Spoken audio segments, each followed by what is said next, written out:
So back to what I was saying. What I was saying. What's up, friends, family, and fans? It is I, Stone Stafford, and I am here with my homie, Johnny Vaughn. Yes, and you are listening to L.I.F.E on podcast. This is where we listen and inspire friends Everywhere. This week, we're going to be talking about The Little Mermaid. That one. And it's crazy how this thing brings up so many problems. But so we're going to talk about The Little Mermaid.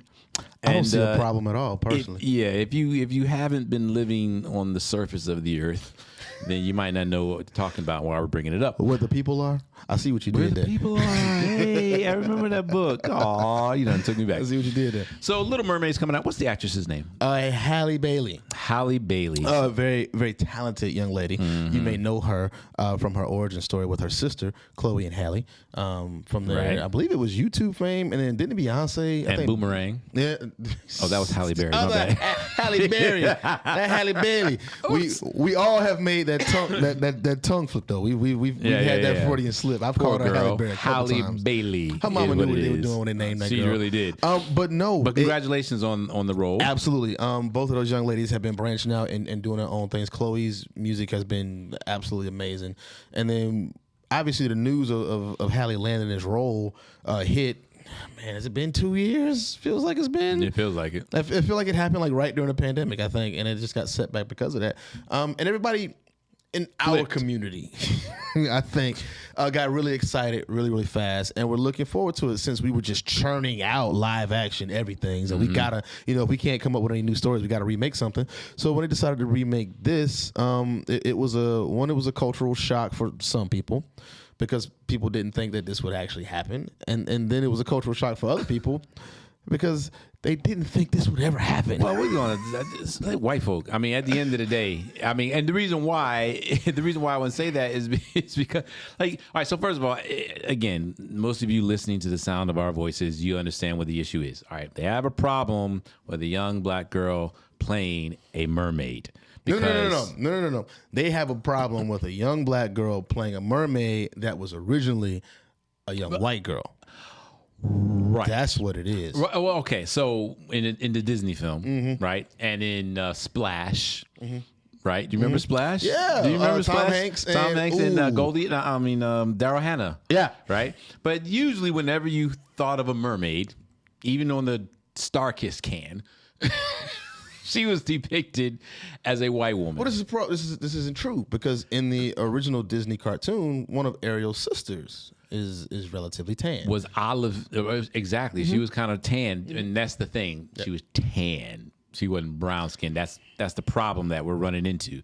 But for all those that have such a huge issue with a black girl playing what you feel is supposed to be a white character. You do know that time has started way before Disney. I don't know if you know that or not. Like Disney wasn't the beginning of time. The first occurrence or appearance of a mermaid in culture was way back in like 1000 BC. In Syria. Yeah. Syrians are Middle Eastern. Yeah. They're not white. Let's think that. Let's hit with some facts first, okay? Where you going with this. So, I'm not going to go that far with it. No, go jump out the window. I'm not going to go that far with We're on it. the edge, man. You picking over. Go ahead and just... But no, because that's because Africa ain't Middle East, so Yes. So, but the bottom line is, the first time mermaid even appeared in human culture, she wasn't white. But then after that, almost every culture had a mermaid. Asians have their versions of mermaids. Europeans did. Africa did. What else is there? South America too. South America. So really there is no one race. There's of also a conversation here to be had with how all these races see mermaids, and none of them were connected. But we'll talk about that another time. True, because it was negative in some, right? Europeans saw them as bad omens. Yep. You know what I mean? The Asian version of it was horrible, like downright ugly. So you have to understand where.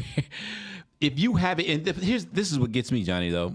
Even though I just stated those facts, people will still have it. They're going to Hit cling. you with the Yeah, they're going to cling onto the fact that they feel that the mermaid should always be white. Well, so this is my biggest thing on it. when people were talking about that, they talk about the appropriation of it. And when I saw that a young white lady had wrote that word, I got offended because obviously of all the numerous times that we've had appropriation, just in entertainment in general. Some of your biggest classics, Cleopatra, one of my favorite classic films. Who played Cleopatra? You remember? I don't remember, but it was a white woman. Elizabeth Taylor. Elizabeth Taylor. I love Elizabeth Taylor. We'll never have anything bad to say about Elizabeth Taylor ever. Cleopatra wasn't white, shorty. Right. No way. Johnny Depp played Tonto in The Lone Ranger. And Moses. That's right. Yeah. And Moses. Man, pick any of those Egyptian movies. Get recent. One of the ones that made me really, really mad, and I had to let it go just because I like Liam Neeson. But when Liam Neeson was cast as Ra's al Ghul in Batman Begins, I was like, right. Ra's al Ghul Arabian? Like, what? So you've got all of this historical, and we talk about whitewashing. And don't forget the guy from Germany when they cast him for Shaft 3. Wait, what? Nah, I'm just kidding. What are you doing? I was like, what did I miss?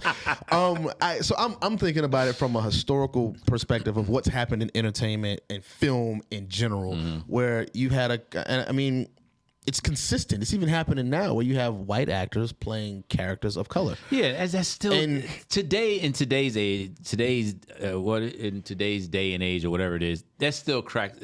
I still don't understand why that happens. I do, because white dudes still run the studios. I mean, I get it, but as far as making sense, like even the whole thing, like at this point, how archaeology and stuff has proven, but even what Jesus looks like, it's self-perpetuating. So it's been put back here, that subconscious thing that white is right and anything color is bad. Right. Black is bad, dark is bad. And white sells, so they whitewash it to sell. And we're starting to see that change where you're seeing Bollywood. They're like, man, no, we're not doing that. Or you get it like you're not casting white characters as Indian actors. We're not doing that. And I have and I love that doing that. And oh man, what is it? Is it Nollywood? Is that the one that's in Nigeria? Nigeria's Hollywood. The African. I don't know. I've never heard of that. I think it's not. I believe it's Nollywood. I could be messing. I was that thinking, but Bollywood can definitely do it because they're $1 billion industry. Oh yeah, I mean they've been cranking too. Yeah. But with that being said, and the historical fact of one, everything you said, two, the appropriation of culture by pigmentally challenged individuals. You ain't nothing but a hound dog. But I won't go there. Go ahead. Go ahead. We gonna do that go one ahead. day. For people to use that argument, like there's like this whole group of gingers. And it was like I had someone who I could look to that looked like me, that was representative of me, and now I don't have that. Right. Problem number one: the original Little Mermaid ain't go nowhere. Like, it's not like they're removing it from shelves. You can't stream it. You can't download it. If you got your old VHS, they're going to come confiscate it. They ain't treating her like Aunt Jemima. Right. They're not finna just... Man. I was waiting for that one to sink in. The fact you said I was like, really? No. That's... Because I know, dude, like, Paul Milling? Or Uncle Ben. What are we doing? Oh, my God. But for that to be the argument, in a sense, we don't have anything it's showing you racism. It's showing you bigotry right we off don't top. Have anything that's ours besides the world. I know, right? And you're upset that Disney is being forward thinking. They know that there's another market that is I'm not gonna say untapped. It's barely tapped, and they're deciding to tap that market. One, Halle's a very talented singer and actress, so it's not like they just picked somebody and threw him in this role. Like they be doing. Boy, this is where I always get myself in trouble. Get yourself in trouble. Go ahead. Well, because there's a certain representation that Hollywood now almost won't even greenlight your film. Oh yeah, if you don't represent that part, I'm not making an issue of. But when they just throw it in just so the movie can get greenlight, and it makes no sense in the storyline. They just did it because look, we're not going to get greenlighted. This, and so they throw it in, and it just doesn't even fit. Right. That's what pisses me off. I know. I'm behind you 100%. That's what pisses me off. And so it takes you out of it when you're watching it when it happens too. So granted, if they were to cast a black person as, I started to say Hitler, but if they were to cast a black person as Trump, I get the argument. Well, who? Depends on black person. They wouldn't take the role. I don't know. Jamie Foxx might do it. Well, Herschel Walker might take it too. To be honest with you, Herschel wouldn't be acting. But here my point is though, it still makes sense. It has to make sense for the art. Sure. right? The art comes first. Like we say in music, the song comes first. The song decides everything. Right. It has to make sense for the art. She's a beautiful girl. Mermaid's supposed to be beautiful. Well, no. Actually, you know what? That's not true. I just said that already. I was going to get to that next. Because the Asian mermaid is hideous. Exactly. Actually, it's hideous. So you're right. So mermaids that's the other aren't thing. necessarily supposed to be beautiful. You're absolutely right. right. You got that whole thing. People said, this isn't what a mermaid's supposed to look like. Right. You got to understand an individual that evolved as a water-breathing humanoid would not look like Ariel. She would not have flowing red hair either. Pause on what you just said. Yeah. Y'all's panties are in a bunch. Over A mythological water-breathing humanoid. I mean, let's pause there for one moment. Yeah. You're getting upset over something that ain't even real. It tripped me out. So when the trailer first dropped, the big news that hit, I think it was like within like 48 hours, the trailer got like 1 million dislikes. Sure. Which was insane. And I think now it's up to close to 2 million or just over 2 million dislikes. It's like I saw something somewhere and I need to look this up. So if this is wrong, I haven't researched this, but I'm going to say it because I saw it, that it is the most disliked movie trailer in the history of movie trailers on YouTube. Well, a second to, because remember when Amandla Stenberg came out and she was cast as Rue in Hunger Games. Yep. Now this is where y'all really show your ignorance, because people who read the Hunger Games, obviously they skipped over some descriptions. They painted the girl in her mind, which is the beautiful thing about books. Yep. You get to paint your own landscape and what people look like, even though sometimes people give them descriptions. Even if they say red hair, bushy hair, your bushy hair looks different than my bushy hair. Right. So that's the beautiful thing about books. But in the book, Rue is described as dark-skinned. But when Hunger Games came out and they cast Amandla as Rue, people had a fit. Yeah. And it was kind of like, but she was always dark-skinned. I just, you're telling on yourself. You're telling on yourself. And it's one of those things where it's the underlying thread of one, appropriation has become so owned by a particular group of people. What's with your particular group of people thing? White folks. Since when have you become so PC? Because I'm trying to get myself in trouble like you. Both of us can't be in trouble on the same episode. But you're being honest. And it's not like Dave, it's not like people think you're prejudiced or racist. I mean, white folk. You're just stating something. Pigmentally challenged individuals. And we'll balance it when we talk about the rebranding of Black America. Yeah, so just hang tight. Man, we've been dangling that one for a minute. Pigmentally challenged individuals are so entitled to what character descriptions are now because it's been subconsciously branded that way, like what I said earlier. They take ownership with all of our characters are always the main character. Right. So now when your character isn't, you feel some kind of way in here. Right. And the issue I take with it isn't so much that one, that's wrong, but it's two, you can't even step into somebody else's shoes and accept the fact that this is how they felt the whole time with being underrepresented and then being misrepresented because all of your people are playing everybody else's freaking people. Yep. And me being Mr. Positivity Sunshine, how about just enjoy the freaking art of the movie? Yeah. Period. You know what I mean? People didn't have a problem that what's his name? Greatest voiceover person of all time, essentially. James Earl Jones? No, well, you're right, actually. That's after mine. him. Who we after talking him. about? After shoot. Shawshank. Now I'm gonna have to look it up. Morgan Freeman. Well, in the book Shawshank Redemption. What is going on with my? The book Shawshank Redemption. There we go. What was his name? Red. Remember, it was Red in there, right?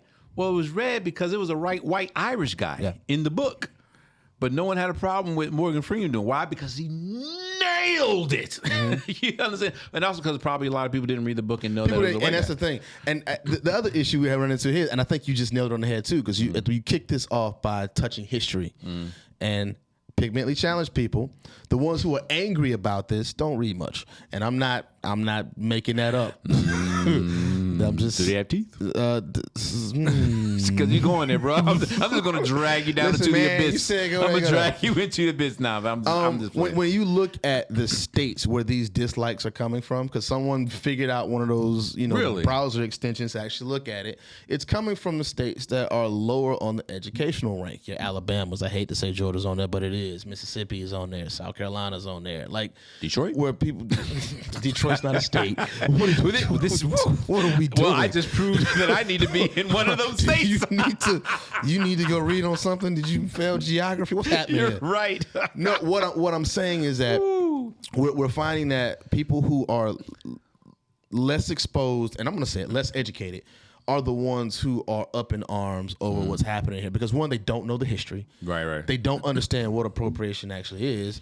I've already mentioned that they can't accept the fact that the one that they want still exists. So hell, don't watch the new one. Just show your kids that one. Right. They'll find it eventually on their own, I promise. But that's the problem, is that they didn't read the book when it comes to Shawshank Redemption. And a lot of these people haven't read enough books to understand, one, Ariel was gorgeous. And the new Ariel is gorgeous as well. But real fish women, I wouldn't be talking to real fish women. Like, that's not my cup of tea, brother. I mean, Gil's up Just here. like angels. Yeah. How we paint angels to be one, like these little cherubim babies, chubby babies with wings, or the angels. Talking about y'all 7 heads. Literally read the biblical description of angels. Nothing attractive. This is not, I mean, you would be scared out your mind. Their actual size would make it impossible for you to. But again, it's just what we've been ingrained and programmed to. Absolutely. A lot of people don't know that Will Smith's character in what's the post-apocalyptic? I Am Legend? I Am Legend. Yeah. In the book, that character's a white guy of German descent. I still haven't read that book and didn't know that. He's a white guy of German descent. So Shout out to Will Smith for doing some appropriation. I appreciate you, but bro. it's proof where when you don't know there's a problem, there's no problem. Then there's no problem until you create the problem. Yeah, and that's the issue. And what we're running into now, and I love that you said that, because I'm about to use one of 50 Cent's lines, which is one of my favorite lines. Okay. You've got just as many people on the other side of that don't care about the folks that have been the 2 million that clicked it. They're like, yo, we like it just as much because it's got just as many likes as it's got dislikes. So you see that the country's split. Right. The thing that you've got is that the people, like, if you want to fight about it, we don't want no problems. But if you want problems, no problem. And that's what I like about it. It's like, they're like, yo. It's like you couldn't wait to quote that. I couldn't. I love that quote, bro. I don't want problems, but if you want problems, no problem. And that's really how people are approaching it. I actually saw somebody say that. I was like, man, if y'all want to go to war over this, okay, because this is Halle. She's ours. And this movie's coming out in 2023, so what you going to do about it? And I think it's necessary, one, because I think pigmentally challenged folks who are on that high horse about this need that slap in the face. And one, realize that your place of anger is coming from a misunderstanding of what you're even angry about in the first place. And please don't forget that your place of anger was taught to you. Yeah. Just never forget that. Yeah, it's not like you were born with that. No, it was you absorbed taught somebody else's dogma. That's what you did. And you know what? That's not your fault.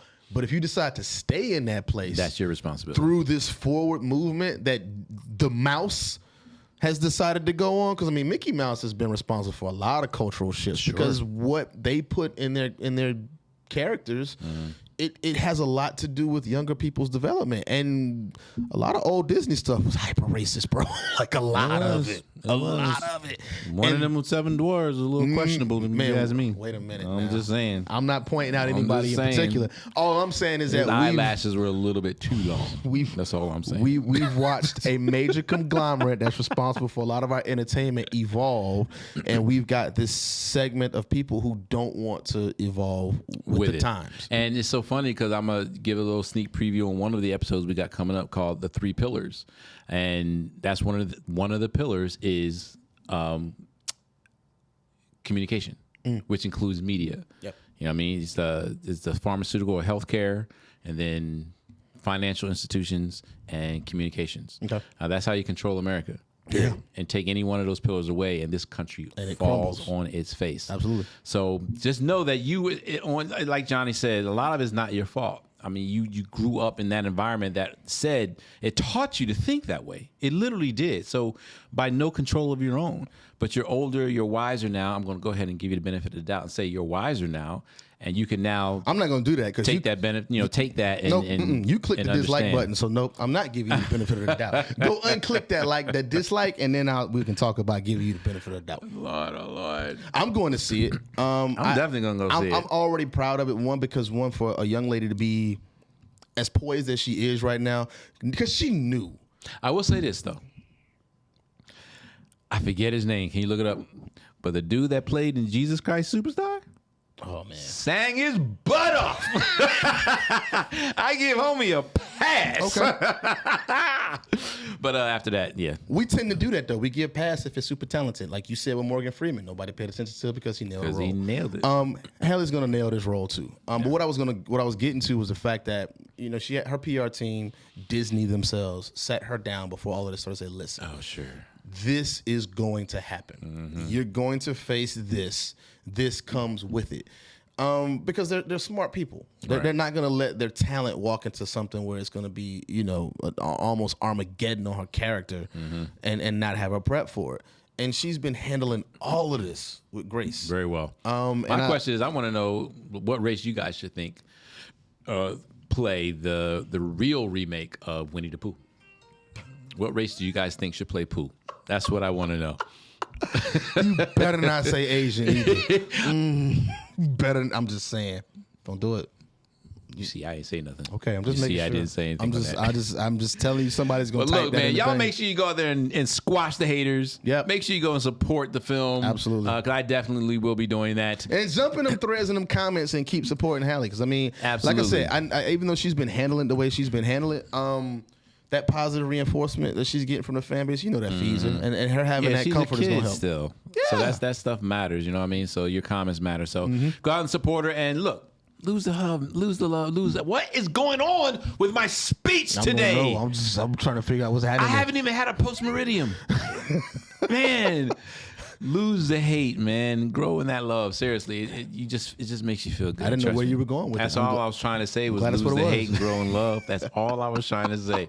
Yo, as always, we appreciate you guys tuning in, man. Thanks for supporting us. 1 million subscribers, 1 million 2023. subscribers, 2023. Everything Life on Podcast, you can find at lifeonpodcast.com. You can go to our YouTube channel from there. You can go to Spotify or whatever your favorite podcast platform is. Go ahead and do that. If you want to follow anything about me, I now have a new hub, which is now stonestafford.com. And you can go to my Instagram, my Twitter, everywhere from there. And then Johnny. Just Johnny Vaughn, JUSTJONYVAN on your social media platforms. Everywhere. Yo, y'all have a great week. We appreciate you. We love you. Don't forget to like, subscribe, and most of all, guess what?